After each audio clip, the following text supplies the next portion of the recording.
G'day guys, welcome back to the channel and episode 2 of the Coiled Colorado. If you missed episode 1, I'll put a link down in the description so you can catch up. I had the engineer here the other day. We went through the plan for the build. He seemed pretty happy with everything. So first job on the list is to remove all the brackets off the chassis that related to the IFS. Then from there I'll have to make up the chassis plates to strengthen the chassis, mock up the axle and the steering box, and then see how it's all going to work. Episode 1 was my first attempt at making a video, and obviously a YouTube video, so leave a comment down below. Let me know what you want to see. What did you like? What didn't you like? What info do you want? What details do you want?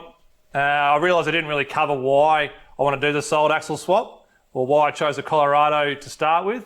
So I'll probably try and cover that in this video as well. All right, let's get into it.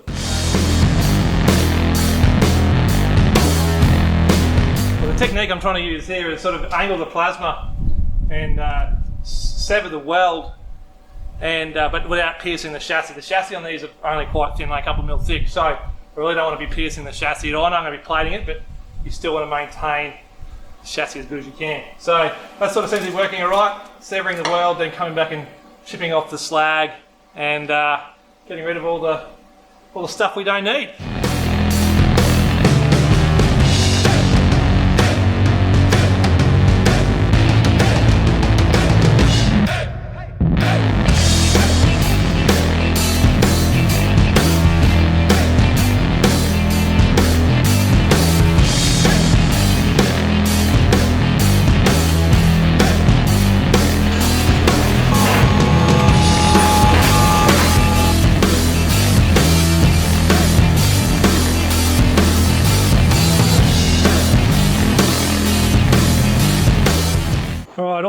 All the brackets and the welds have been cleaned up with the chassis. Not too many pinholes or holes punched through with the plasma cutter. 1 or 2, but it's all be where it's plated anyway, so not the end of the world. If you've done that sort of work before, you've spent any time on a grinder, you know that sort of work's not much fun, and it's hard work in the North Queensland summer. I'm gonna have a beer, take it easy for the night, and have another go tomorrow. Back in the shed today, another day. First job on the list today is to get the chassis reinforcement plates firstly made and then tacked on and sort of see and get them fitted. Then we'll go through and weld them up. So the best way I've figured I'm going to be able to do this, or the easiest way I'm going to do this, is to probably spray some, like a light film of oil onto here, or degrease or something, just to take some chalk, so some powdered chalk that you use on your chalk lines, flick lines sort of thing. Then put some butcher's paper on with some magnets, hold it in place, rub it on, see if you can sort of transfer the shape of the chassis onto the butcher's paper, cut it out, and then transfer that paper template onto some 3mm MDF. Then transfer that, or use that MDF template to trace around for the plasma cutter. That's a pretty rough shape of what the plate's going to look like. That'll give me something good to work with to transfer it onto the MDF. I'll take it over to the bench now and see how it goes. So I've got this marked out and roughly marked out on the MDF using the paper. I sort of used a ruler, straight edge, to mark the flat part of the chassis just to get it right. You actually want to cut the MDF, or for my plasma cutter, about 4mm underside each side to allow for the tip, and you sort of have to drag it on the steel to get it to work. So you burn through the tips a little bit, but it ends up being pretty good. So I'm going to try and cut this out now with a jigsaw, go and test it on the chassis again, touch it up, bring it back, touch it up, use the planer here and there, sanding, whatever, to get it just right.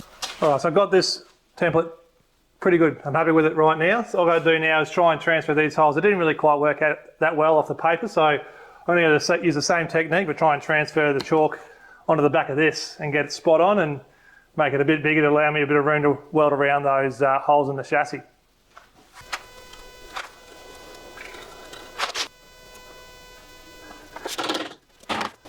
Well, if I'm being honest, that hasn't worked at all. So I'm going to try plan B. Plan B might go to plan C yet. Okay, we're pretty much straight on to plan C. Plan C is get some grease, put it around the holes, and hopefully that transfers onto the MDF. Well, it worked better. Give me something to sort of start off, give me a starting point so I can sort of work around it and know pretty well where they are. So that's, I'm going to be enough for me, I think. I'll go mark that with a pencil, cut those out, and then double check it again. And then we can start looking at transferring it onto the steel. Yep, so I've got that where I want it. Pretty happy with that. Everything's a little bit, the holes are a little bit too big because I have to allow for the inside. Like that hole's going to get smaller as I cut it with the plasma. The outside will grow when I cut it with the plasma, so you've got to allow for a few mil either side. So it looks a bit wrong at the moment. It's got to look wrong for it to be right later. That makes sense. So go through, use this, and I'll probably check the other side, see if it's going to work for the other side as well. I think it will. It should do. I'll just double check it. Yeah, cut a couple of these out and test fit them. Hopefully it all works out. All right, both sides are cleaned up. Any little holes, little divots, anything I made with the plasma cutter, I've sort of filled up with the welder as well. And now I'm just going to hit it with some weld through primer. So the weld through primer is dry now. It doesn't take long, 15 minutes to dry. And I've got the plate clamped on.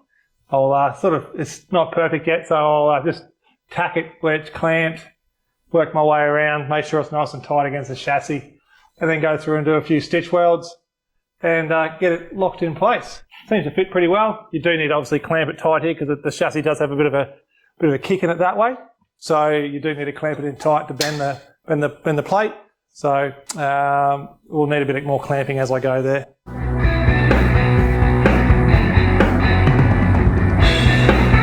So while I'm waiting for the welds to cool, I thought I'd go through a few more details about the build and sort of why I'm doing it.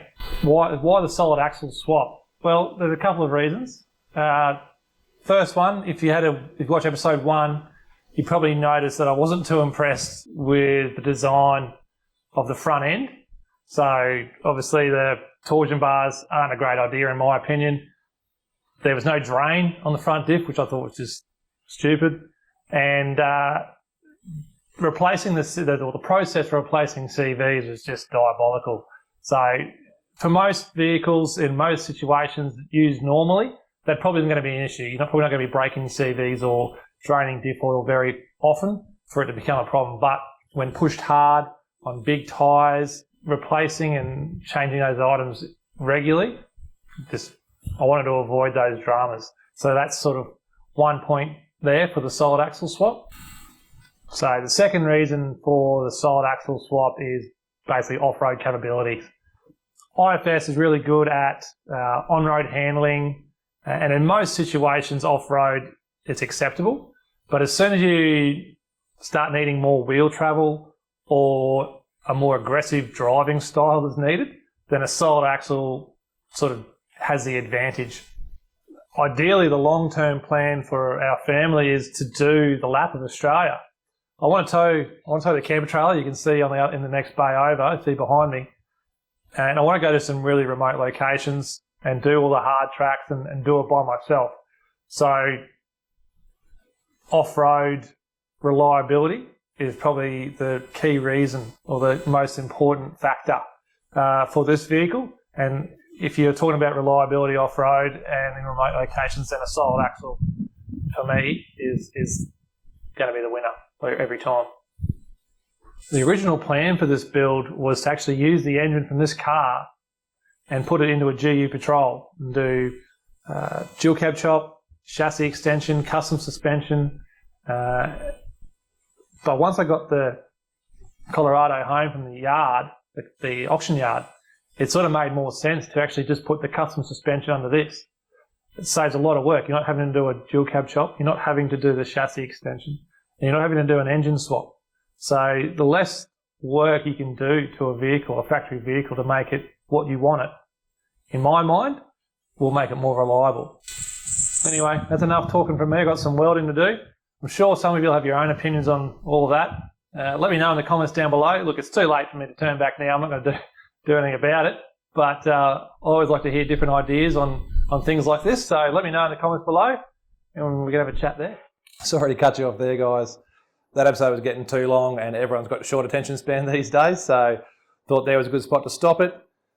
Next episode, we'll be picking up from where we left off there. So we'll be welding out chassis plates, figuring out what we're going to do with coils, shocks, radius arm mounts, and all that sort of jazz. Now, if I missed anything, guys, or you got any questions or not sure what I've done somewhere, then just leave a comment down below and I'll try and answer it there if I can't film it and put it in a future episodes. So thanks for watching.